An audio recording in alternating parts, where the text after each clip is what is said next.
Is it making it to France without the ferry? Is it $1 million? Is it just enjoying life? So I want you to think about these things and think about what makes you successful or what you think would make you successful as I go on. So for me, it's all about life. It's all about enjoying life and enjoying the process and enjoying the everyday. So a lot of people ask me about my English Channel swim, and just to reference it, I'm number 756 to successfully cross the English Channel. Since 1875, when Captain Matthew Webb did it the first time, and he then died going over Niagara Falls in a barrel. I hope not to do that. So yes, it was one day of my life that this event took place, but it was actually several years in the making. It probably started when I was about 6, and I was going across the GWB with my mom and dad, and I looked in the water over the bridge, and I said, I want to swim in there, and I got that's nice, Bonnie. So I always had that little seed of like maybe there was something more out there than just swimming at the Hackensack Y, which is what I did growing up. So let's go back to about 2003, and I was working at the JCC in Manhattan. I was actually working at a pool. I was teaching swimming lessons, kind of realizing this was the place that I wanted to be. And I thought about, well, I've been swimming, and just to, I've been open water swimmer. I had swam in college, and after college I got back to New York, and someone asked me, hey, we're doing this relay around Manhattan, swimming around Manhattan, and someone dropped out, would you like to join? And I was like, yeah, right? I mean, who wouldn't want to jump in the East River? So, so that summer, as soon as I got back, got with this group of people, and I did a relay in a boat around Manhattan, swimming around the island, and I was just enamored. I was like, this is amazing. I had no idea people actually do this. I always wanted to, but I didn't know people actually did it. So there I was. I finished it as a relay, and what's the first thing I want to do? I'm like, I got to do that by myself. So I took the next year, and I swam a lot, I trained, and I did the swim around Manhattan. So I come out, 8.5 hours later, covered in East River gunk, and nobody wanted to touch me for a long time. And I thought, that's going to be it. That's going to be the end of my swimming career. I did something really cool, and now I don't have to worry about it anymore. But unfortunately, that was not the case, because I enjoyed it way too much. And not the actual swim, but actually leading up to it, because every day during that year, I got to wake up and go to swim practice before I went to work. So no matter what happened at work, I had already had an awesome day at the pool. So I started thinking about what's next. So as I was swimming more and more exciting events. I was going to California, I did the Alcatraz swim, I went down to DC, I did the swim from Virginia to Maryland across the Potomac. And some people started saying, hey, you should consider the English Channel. And I was like, oh, no, that's way too much, that's way too much. And eventually I read Lynn Cox's, have you heard of Lynn Cox? She's an amazing open water swimmer who has swum across the Bering Straits. And she wrote this book on swimming, it's called Swimming to Antarctica, and she did an article in the New Yorker about her swim in the English Channel. And it was miserable. She was being hit by waves, she was nauseous, she was cold, there were jellyfish, there were dirt, there was just awful things, and I was like, I'm in. I gotta do this. So now here we are, it's about 2003, and I was like, you know what, I gotta start doing this. So I started doing research, and I found that there's actually people out there who like doing these things that I like to do. So I had to do some research on boat captains. I had to do research on, laws governing England and laws governing France and laws governing the water in between. So I'm gonna get that in a second. So there was a lot of time I spent, experimenting with what foods could I eat and not throw up, what couldn't I eat, how tight did my swimsuit have to be before it cut me, and how loose could it be without rubbing off my skin. So a lot of time spent doing all of these things, and my favorite, shivering. So while I may not look that happy in this photo, I gotta tell you this is one of my happiest moments right here. Okay, this is me at Brighton Beach on a training swim. It was probably in January, and it's about as cold as it looks. And it was pretty awesome, right? So this whole time, so a few years are going by now, and I'm still working, I'm doing what I enjoy doing, but this is what I love. I love being in the water, I love swimming, I love the feeling that it gives me, the time to be alone with myself. So I don't know how many of you have actually given yourself time to be alone, and not in the car listening to music, not, you know, just taking a walk and listening to your headphones. I mean alone, like in the water, no one to talk to you, just your own head, okay? So I'm going to talk a little bit about what goes on in my head. So just to recap, so this whole process that I'm talking about included all the planning, the preparing, the experimenting, failing, learning what I couldn't do and learning what I could do to get around those failures, accomplishing things, and I'll talk about some of the things that led up to the actual swim, which for me were actually more exciting than the day itself. And then swimming and eating and a lot of shivering. And just to give you an idea of where this is somewhere between England and France, and that's me right there. And that was definitely in my head. That was definitely in my head. So, what was I doing right here? Everyone tells me, oh my gosh, you were shooting for the moon. That's amazing, right? Well, sure, it's amazing, but there's more to it, right? It wasn't just that day that shooting for the moon meant going from England to France without the ferry. Okay? So, there I am again. There's little Bonnie. There's a giant ferry terminal thing over there. So what did I think about while I was in the water for 13 and a half hours? Okay? I thought about everything that it took to get up to this point. Okay? I didn't just get on a plane and end up in England and jump in the water. I mean, in some ways I did. But, but what did it take to get here? Well, let's go back to this for a second.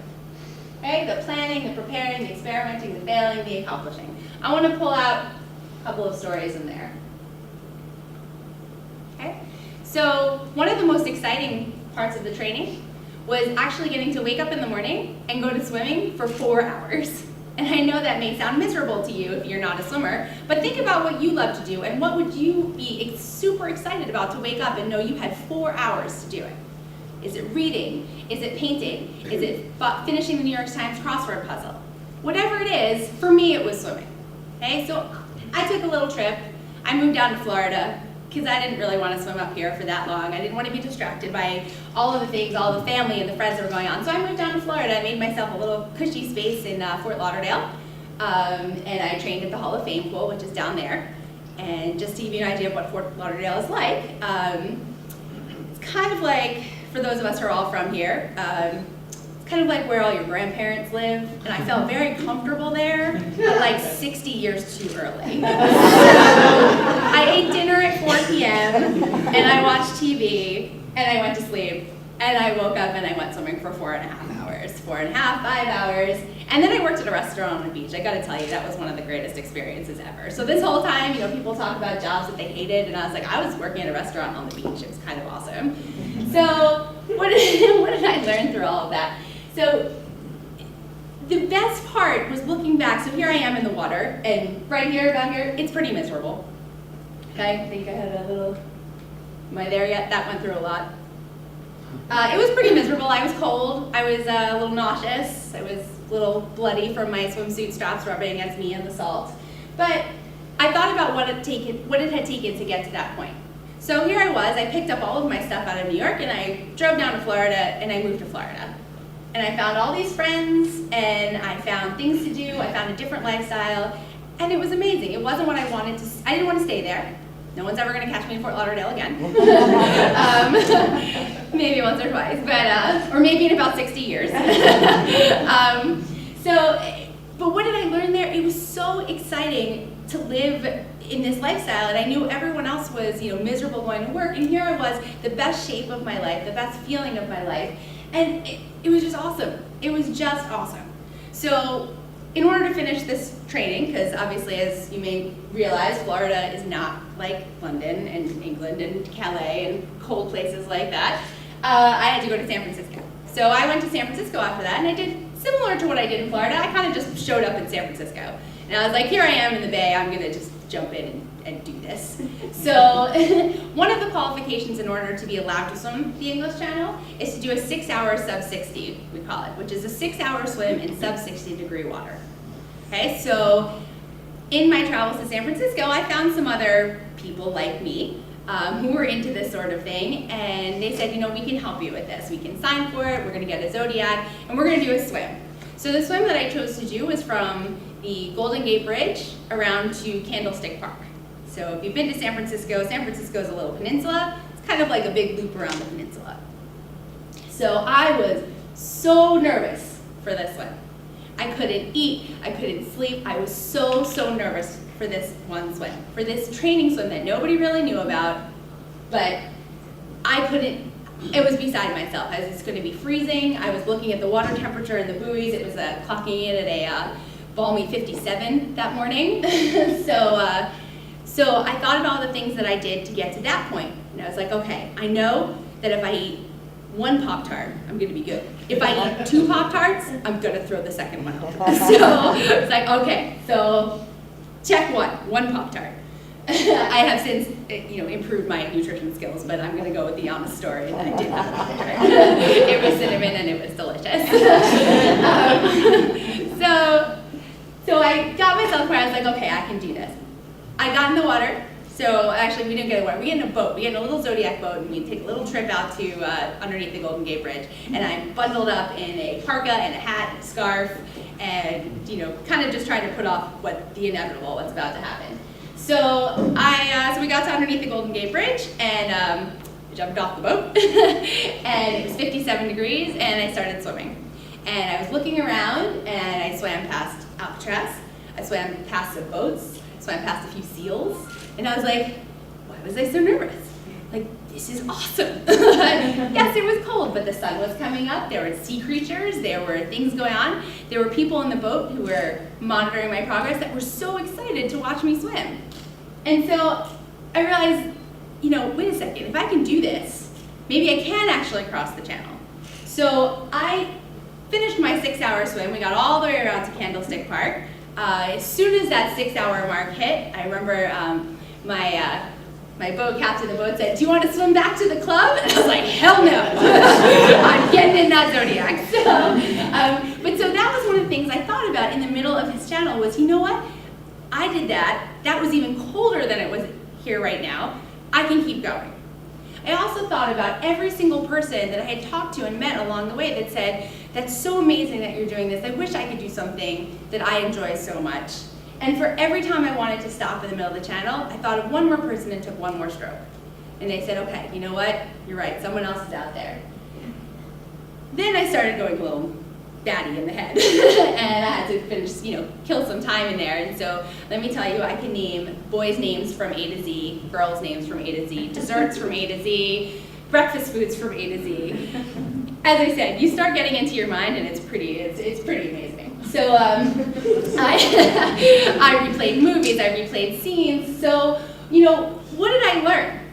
So I thought about this whole moon concept too, that people saying you're shooting for the moon, right? Well, it's a scary thought, because what if you don't make it?